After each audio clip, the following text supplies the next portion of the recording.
Pernah nggak sih kamu ada di situasi kayak gini? Pasangan kamu lagi curhat soal masalahnya, naluri pertama kita langsung pengen, oke ini solusinya. Momen kayak gini tuh umum banget, tapi seringnya malah jadi sumber salah paham. Yuk kita coba bedah bareng-bareng, kenapa ya ini sering banget terjadi? Oke, kita mulai dari sini ya. Refleks buat memperbaiki. Wajar banget kok. Pas orang yang kita sayang lagi kesulitan, kita pasti pengen langsung bantu. Pengen jadi pahlawan yang bisa beresin semua masalahnya. Tapi, pertanyaannya gini deh, apa benar itu yang sebenarnya lagi mereka butuhin? Nah, ini dia nih kuncinya. Sebuah ide yang kelihatannya simple, tapi dampaknya bisa besar banget buat cara kita komunikasi. Poin pentingnya itu dimulai dari kalimat ini. Tidak semua pasangan yang bercerita ternyata nggak selalu sedang meminta solusi. Kedengarannya sepele ya, tapi coba deh direnungin lagi. Ini tuh sebuah pencerahan besar. Sering banget kita salah tangkep. Kita kira curhatan itu sama dengan permintaan nasihat. Padahal kebutuhan yang sesungguhnya jauh lebih dalam dari itu. Jadi kalau bukan solusi yang mereka cari, terus apa dong? Apa permintaan yang nggak terucap itu? Nah, disinilah momen ahanya.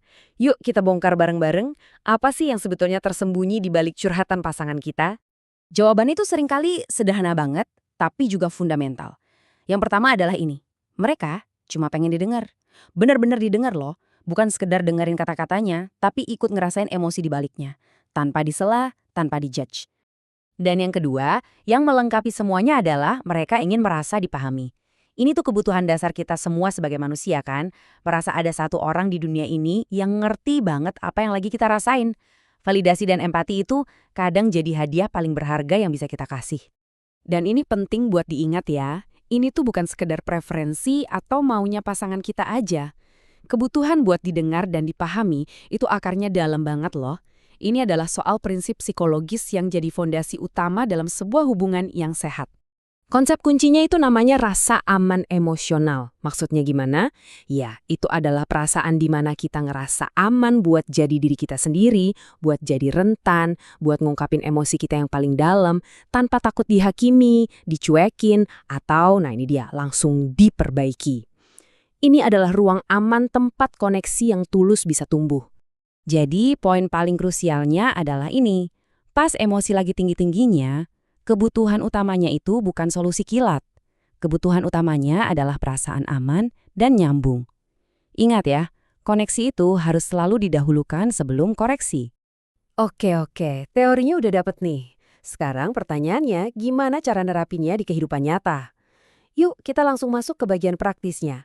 Ada beberapa langkah yang bisa langsung kamu coba buat membangun komunikasi yang jauh lebih baik. Cuma ada 3 langkah loh, simple tapi efeknya luar biasa. Pertama, dengarkan sepenuhnya. Taruh dulu HP-nya, tatap matanya, kasih perhatian penuh.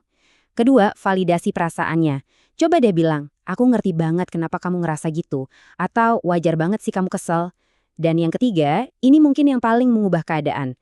Tanyakan sebelum menasehati. Cukup dengan pertanyaan, kamu mau aku dengerin aja atau butuh saran? Itu aja udah bisa bikin perbedaan besar. Jadi kalau mau diringkas, pengingat terpenting buat kita semua adalah ini.